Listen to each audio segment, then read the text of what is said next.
Okay, thank you, sir.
the Marine, Los Angeles guy children. More you guys stand around here. From like upper side down.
All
So good morning.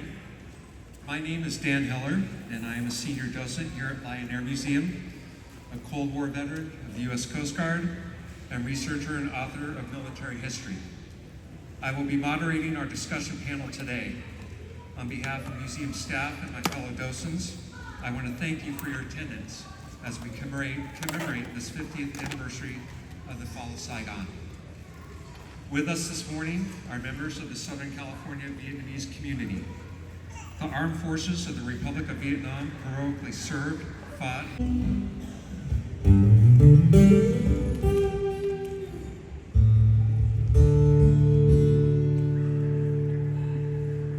oh, beautiful, for spacious skies, for amber waves of rain, for purple man's majesties, of the fruited lands,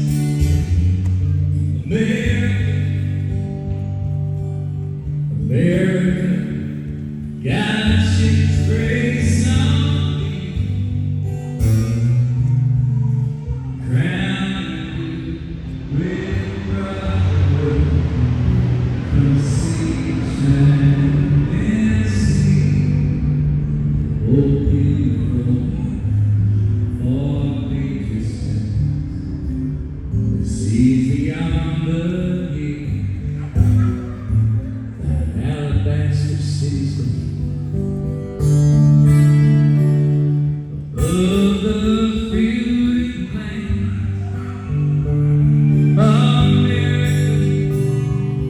America, God shed His grace on thee,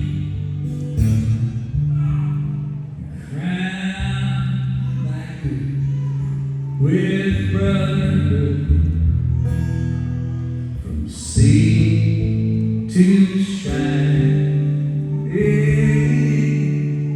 sea. We can all sing on the cats. Can you see by the dawn's early light what so proudly hailed at the twilight's last gleam, whose broad stripes and bright stars through the perilous fight o'er the ramparts we watched were so gallantly streamed,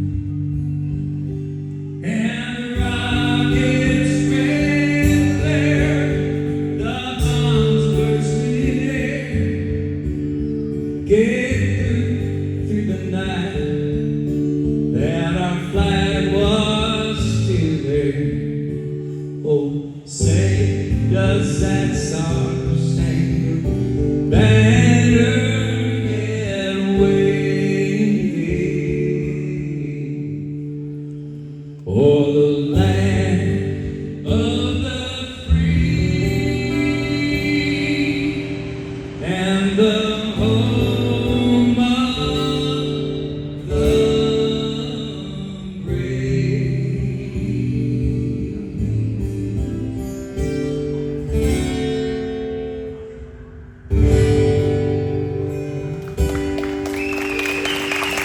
Thank you very much. I would like at this time to give special recognition to one of our founding docents here at Lion Air Museum, Vietnam veteran Bob Laframboise. Bob, I'm going to embarrass you here. He served as a flight engineer on an HH-3 Jolly Green Giant helicopter with the Air Force's 37th Air Rescue and Recovery Service out of Da Nang. Bob was one of those incredibly brave souls who volunteered to fly behind enemy lines and rescue downed airmen. Bob, thank you for all the lives you saved.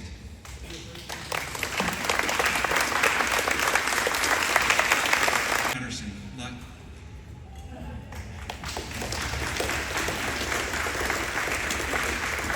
In May 1967, Luck was a Marine Corps infantry officer in Hoi An. At the same time, his older brother Kelly was an A-6 intruder bombardier navigator with VA-35 Black Panthers flying from USS Enterprise. On May 1967, about a month after Kelly had visited Luck in Hoi An, he was shot down southwest of Hanoi. He remains missing in action. For nearly 60 years, Luck has been searching for his brother. Luck, thank you for all you have done and continue to do to find the truth about Kelly and other Americans who remain MIA. Thank you. Ceremonious conclusion on 30 April 1975 had not only those who lived through it, but also the families and loved ones of the estimated 200,000 to 300,000 Vietnamese and 58,178 Americans who lost their lives. We will have a question and answer period at the conclusion of the panel. Therefore, I ask you to hold any questions until that time. Also, many of our panelists will be available after the conclusion of the panel should you have any further questions or want to share your own experiences.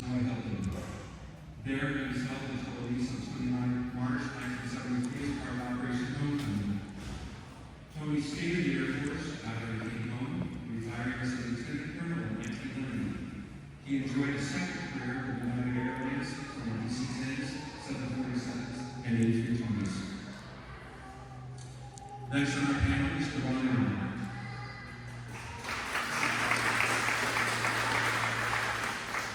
Ron then began a 36-year airline career, beginning with Western Airlines, followed by Delta.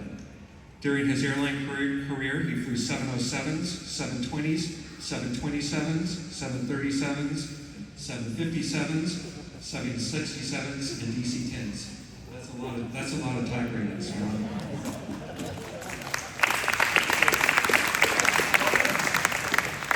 In 1972, completing basic jet training at Webb Air Force Base in Texas.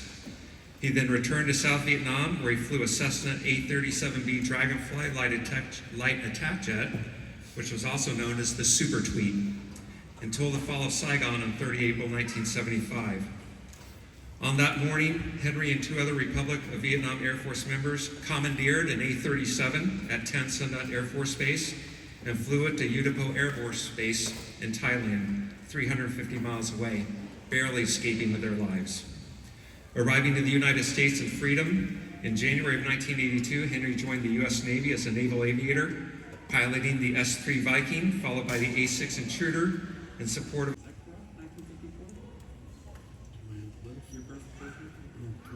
I'm sorry, that sounded wrong. 1945.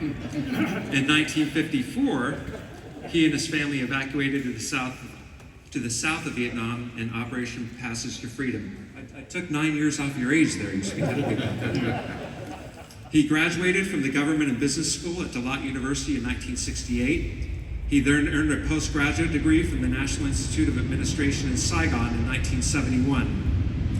He served at the Central Logistics Agency under the Prime Minister's Office as Chief of Planning and Training Service until the fall of Saigon. He was also a lieutenant of the General Chief of Staff of the Republic of Vietnam Army from 1972 until the fall of Saigon. His brother was a lieutenant in the Republic of Vietnam Army in the artillery branch, one of many family members and friends who served. 3 years after the fall of Saigon, he was thrown in prison by the communist regime, a re-education camp in Tay Ninh.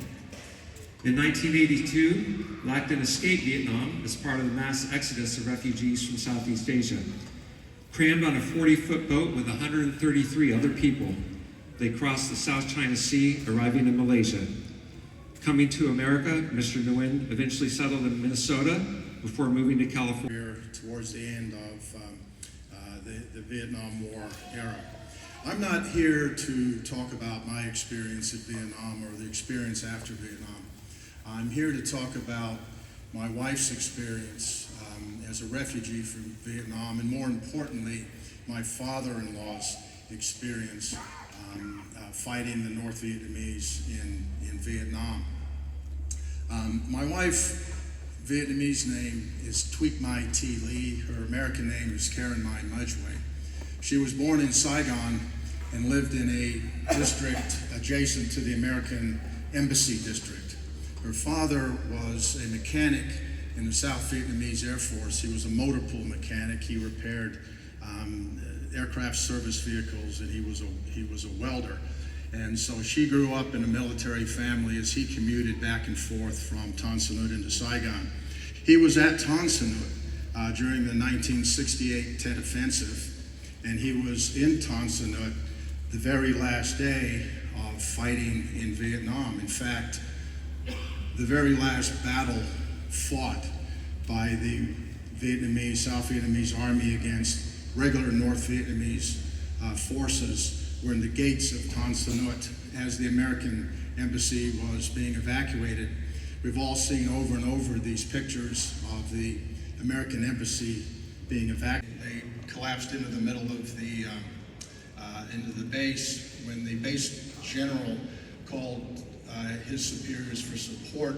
He couldn't get a hold of them because they had left the country. He surrendered Tan Son Nhut base, and my father-in-law left for Saigon to pick up his young daughter and son. On a little motor scooter, they made their way down through the back roads and alleys down to the southern coast of Vietnam,